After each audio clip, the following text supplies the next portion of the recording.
Hello दोस्तों, आप लोग देख रहे हैं माउंट एजुकेशन। आज मैं इस वीडियो में बात करने जा रहा हूँ बीकॉम प्रोग्राम के जो हमारे स्टूडेंट्स हैं उनके सिलेबस के बारे में।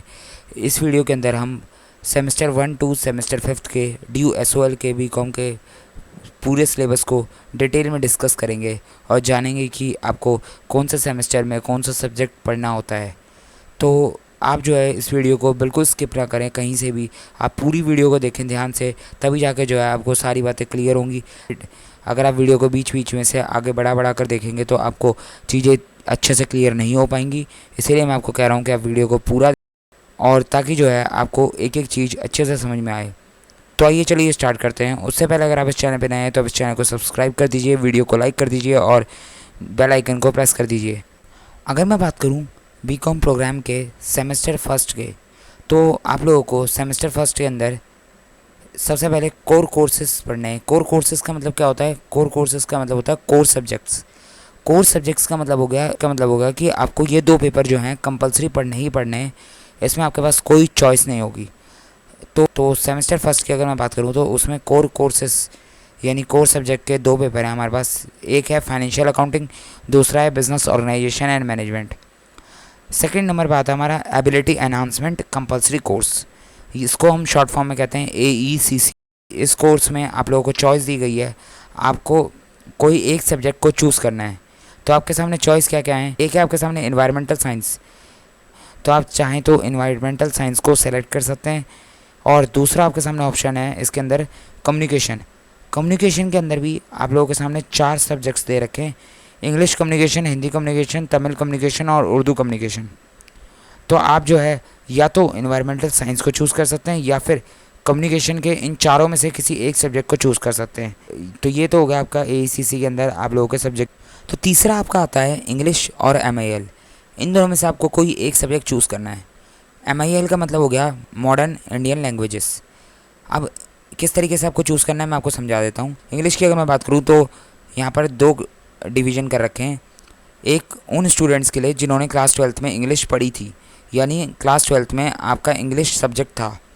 और दूसरा उनके लिए जिन्होंने क्लास 12th में इंग्लिश नहीं पढ़ी थी, यानी आपके क्लास 12th में इंग्लिश सब्जेक्ट नहीं था। पहले मैं बात करता हूँ जिसने क्लास 12th में इंग्लिश पढ़ी थी। इंग्लिश सब्जेक्ट में अगर आपके 80 एंड अबव मार्क्स थे तो आपको पढ़नी है इंग्लिश लैंग्वेज थ्रू लिटरेचर। और अगर आपके क्लास 12th में इंग्लिश के अंदर 16 से लेकर 79 तक मार्क्स थे तो आपको पढ़नी है इंग्लिश फ्लुएंसी। और अगर आपके बिलो 60% मार्क्स थे तो आपको पढ़नी है इंग्लिश प्रोफिशिएंसी। तो ये तो हो गया जिन लोगों के क्लास 12th में इंग्लिश थी। और एक बात और, अगर आप लोगों के पास क्लास 12th में English as an elective subject था तो आपको इस परसेंटेज में 80%, 60 to 79% और बिलो 60% में 10% की रिलैक्सेशन मिल जाएगी। तो आप 10% रिलैक्सेशन ले सकते हैं अगर आपके पास इंग्लिश क्लास 12th में एज एन इलेक्टिव सब्जेक्ट था। अब मैं बात करूं जिन स्टूडेंट्स के पास क्लास 12th में इंग्लिश नहीं था, उन स्टूडेंट्स को भी 2 हिस्सों में बांटा गया है। अगर आपके पास क्लास 10 तक इंग्लिश थी तो आपको इंग्लिश फ्लुएंसी मिलेगी। अगर आपके पास क्लास 8 तक ही इंग्लिश थी सिर्फ, तो आपको इंग्लिश प्रोफिशिएंसी मिलेगी। तो ये तो हो गया अगर जो स्टूडेंट्स इंग्लिश चूज़ करना चाहते हैं तो वो उनको उसके क्लास 12th के मार्क्स के बेस पे या फिर क्लास 10th और 8th के बेस पे इंग्लिश सब्जेक्ट मिल जाएगा। अब अगर मैं बात करूँ, कुछ स्टूडेंट्स होते हैं वो चाहते हैं कि हमें इंग्लिश पढ़नी ही नहीं है, तो आपको इंग्लिश पढ़नी ही नहीं है अपने फर्स्ट सेमेस्टर में, तो आपके पास एक और ऑप्शन है, आप जो है MIL चूज़ कर सकते हैं। तो इसमें आपको कई तरीके की भाषाएं पढ़ने को मिलेंगी: हिंदी, पंजाबी, तमिल, उर्दू। अब वो आपको किस तरीके से मिलेगा, कौन सा सब्जेक्ट, वो मैं आपको बता देता हूँ। आप लोगों के सामने चॉइस है 4 भाषाओं की, आप इनमें से कोई भी एक लैंग्वेज चूज़ कर सकते हैं। अगर आपने क्लास 12 तक इन चारों भाषाओं में से कोई भाषा पढ़ी है, इन चारों लैंग्वेजेस में से कोई लैंग्वेज पढ़ी है, तो आपको जो है हिंदी ए, पंजाबी ए, तमिल ए, उर्दू है, इन चारों में से कोई एक मिल जाएगी जो आप चूज़ करेंगे। अगर आपने क्लास 10 तक ही ये लैंग्वेजेस इनमें से कोई लैंग्वेज पढ़ी है तो आपको हिंदी भी, पंजाबी भी, तमिल भी, उर्दू भी, इन चारों में से कोई एक मिल जाएगी जो आप सिलेक्ट करेंगे। अगर आपने क्लास 8 तक ही इन भाषाओं में से किसी भाषा को पढ़ा है और आप इनमें से कोई लैंग्वेज सेलेक्ट करना चाहते हैं तो आपको हिंदी सी, पंजाबी सी, तमिल और उर्दू सी मिल जाएगी। तो आप जो है इन चारों लैंग्वेजेस में से कोई एक लैंग्वेज चूज़ कर सकते हैं। और अगर अभी भी कुछ स्टूडेंट्स कहना चाहते हैं कि को इंग्लिश भी नहीं पढ़नी और MIL में ये चारों सब्जेक्ट भी नहीं पढ़ने, तो आप लोगों के पास एक और ऑप्शन है कि आप लोग जो है MIL के बदले ये दो सब्जेक्ट में से कोई एक सब्जेक्ट को चूज़ कर सकते हैं। मतलब माना आपका MIL ही जाएगा, लेकिन MIL के बदले आप जो है इन दोनों में से कोई एक सब्जेक्ट को चूज़ कर सकते हैं। एक है आपके पास इकोनॉमिक्स जो है प्रिंसिपल्स ऑफ माइक्रो इकोनॉमिक्स 1, दूसरा है आपके सामने पॉलिटिकल साइंस जो है इंट्रोडक्शन टू पॉलिटिकल थ्योरी। तो आप MIL के बदले इन दोनों में से किसी एक सब्जेक्ट को चूज़ कर सकते हैं। माना आपका यही जाएगा कि आपने MIL ही चूज़ करी है, ये तो सिर्फ MIL के बदले इनको ऑप्शन दे रहा है। तो फर्स्ट सेमेस्टर में आप इस तरीके से जो है अपने थर्ड कैटेगरी के पेपर इंग्लिश और MIL में से किसी एक को चूज़ कर सकते हैं। तो आपको क्लियर हो गया होगा आपको इंग्लिश और MIL किस तरीके से लेनी है। अब अगर मैं बात करूँ हिंदी ए, पंजाबी ए, तमिल और उर्दू, हिंदी भी पंजाबी भी, तो इन सब्जेक्ट्स के नाम क्या क्या हैं वो मैंने यहाँ पर मेंशन कर रखे हैं, आप देख सकते हैं। हिंदी ए, हिंदी बी, हिंदी सी, तो सभी सब्जेक्ट्स के नाम जो है मैंने यहाँ पर लिखे हुए हैं, आप इनको देख सकते हैं। हिंदी ABC इन तीनों के भाषा के नाम, और पंजाबी ABC, तमिल ABC और उर्दू ABC, तो आप इस तरीके से जो है देख सकते हैं।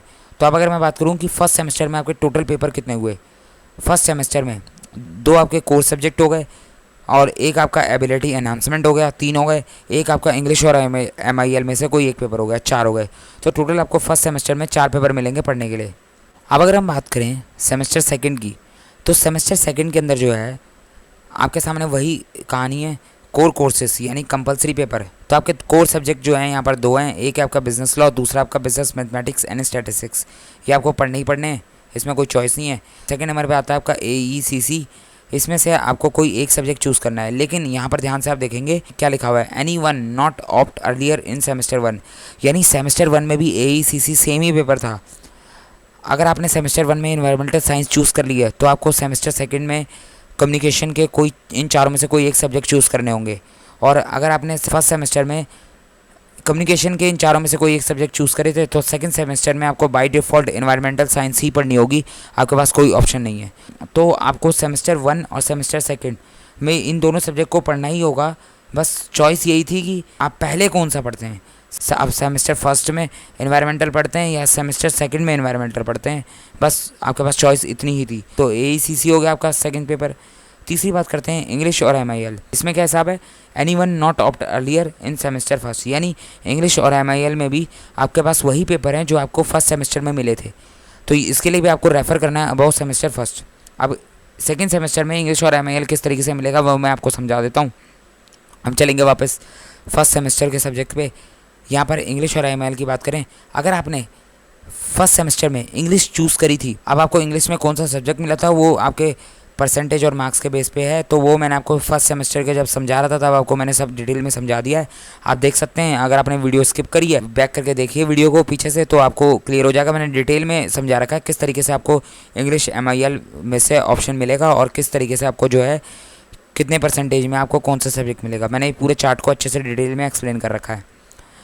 तो अगर हम बात करें सेकेंड सेमेस्टर की, तो अगर आपने फर्स्ट सेमेस्टर में इंग्लिश चूज़ करी थी तो आपको सेकेंड सेमेस्टर में MIL पढ़ने को मिलेगी। तो और अगर आपने फर्स्ट सेमेस्टर में MIL पढ़ी थी तो आपको सेकेंड सेमेस्टर में इंग्लिश पढ़नी होगी। आप कुछ कहेंगे फर्स्ट सेमेस्टर में जो है MIL नहीं ली थी, MIL के बदले जो है इन दोनों में से कोई एक पेपर लिए थे, तो ये भी मैंने आपको कहा था ये भी आपकी MIL ही काउंट किया जाएगा। सिर्फ आपको MIL के बदले ये 2 पेपर पढ़ने को मिल रहे हैं तो ये भी आपका MIL में ही काउंट किया जाएगा। इस बार आपको सेकेंड सेमेस्टर में इंग्लिश लेनी होगी। इंग्लिश में आपको ये सब्जेक्ट किस तरीके से मिलेंगे वो आप देख सकते हैं वीडियो को पीछे जाकर, फर्स्ट सेमेस्टर में मैंने समझा रखा है। तो ये हो गए आपके 4 पेपर, 2 कोर्स सब्जेक्ट हो गए, एक AECC हो गया और एक इंग्लिश या फिर MIL में से कोई एक हो गया। तो सेकंड सेमेस्टर में भी आपको 4 पेपर पढ़ने हैं। अब मैं बात करूँ थर्ड सेमेस्टर की, थर्ड सेमेस्टर का में जो है वही सेम हिसाब है, कोर सब्जेक्ट यानी कोर कोर्सेस आपको 2 पढ़ने हैं, कंपनी लॉ और इनकम टैक्स एंड प्रैक्टिस। इस बार आपको थर्ड सेमेस्टर में AECC की जगह एक नया कैटेगरी डाल दी गई है, स्किल एनहांसमेंट कोर्स यानी SEC। इसमें जो है आपको 2 पेपर दे दिए गए, आपको दोनों में से कोई एक सिलेक्ट करना है, कंप्यूटर एप्लीकेशन इन बिजनेस और साइबर क्राइम्स एंड लॉस। फिर हम बात करें इंग्लिश और MIL, फिर वही बात आ गई इंग्लिश और MIL, लेकिन इस बार आपके पास चॉइस नहीं है। आपने जो फर्स्ट और सेकंड सेमेस्टर में कर दिया। अब उसी के बेस पे जो है आपको थर्ड और फोर्थ सेमेस्टर में इंग्लिश और MIL में से सब्जेक्ट मिलेगा। अब देखिए, अगर आपने अपने फर्स्ट सेमेस्टर में इंग्लिश चूज़ करी थी तो आपको थर्ड सेमेस्टर में वापस से इंग्लिश पढ़ने को मिलेगी, लेकिन इस बार जो होगा इंग्लिश सब्जेक्ट में जो आपको फर्स्ट सेमेस्टर में आपने पढ़ा था उसका सेकंड पार्ट पढ़ने को मिलेगा। यानी सिलेबस अलग होगा, पढ़ना वही होगा।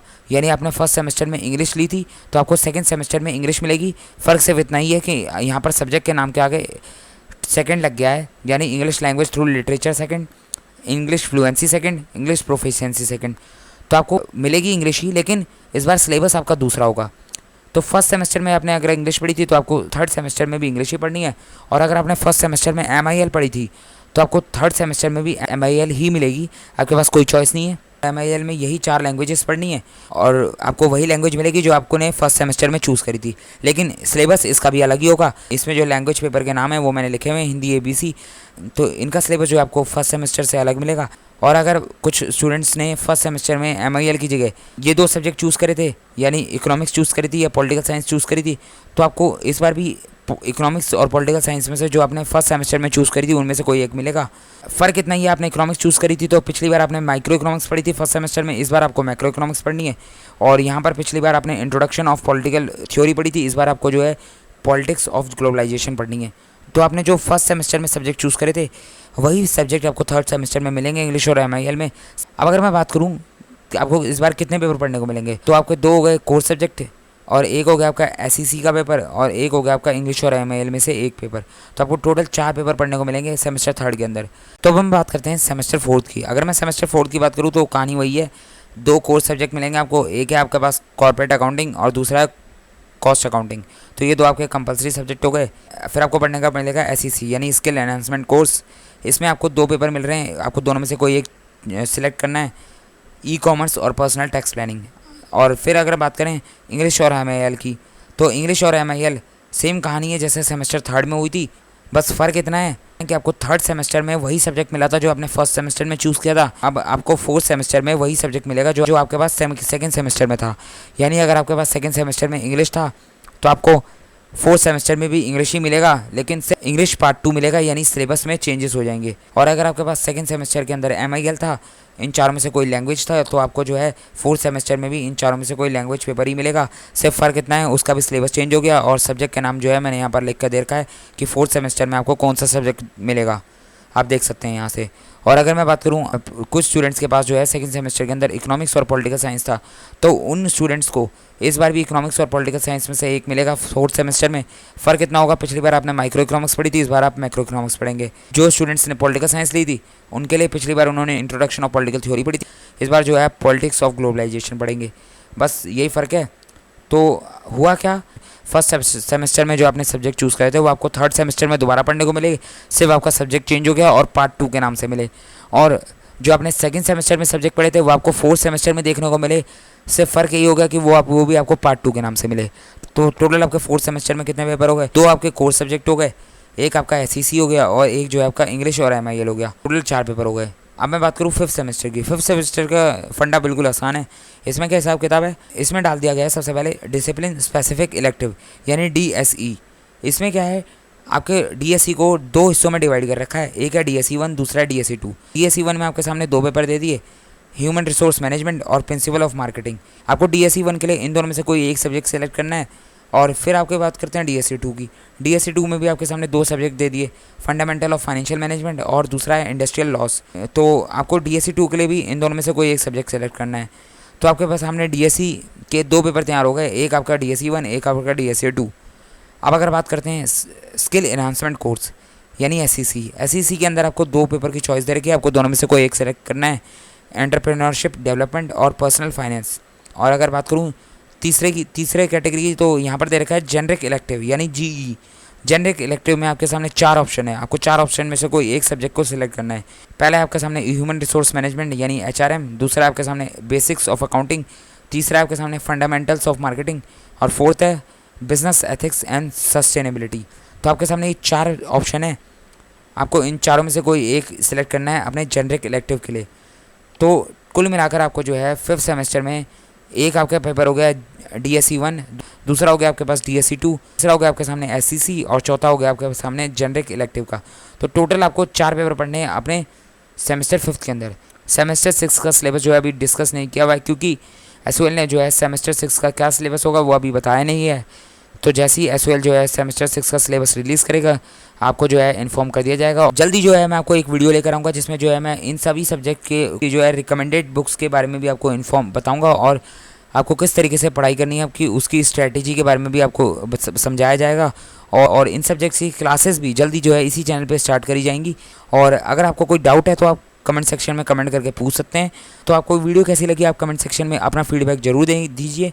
और अगर आपको वीडियो पसंद आई तो आप वीडियो को लाइक कीजिए, चैनल को सब्सक्राइब कीजिए और वीडियो को ज़्यादा से ज़्यादा जितना हो सके उतना शेयर कीजिए, क्योंकि हम आपके लिए काफ़ी मेहनत करते हैं। तो आप जो है इतना सपोर्ट तो आप दे ही सकते हैं कि आप वीडियो को ज़्यादा से ज़्यादा लाइक कर सकते हैं और जो है वीडियो को शेयर कर सकते हैं जितना हो सके उतना।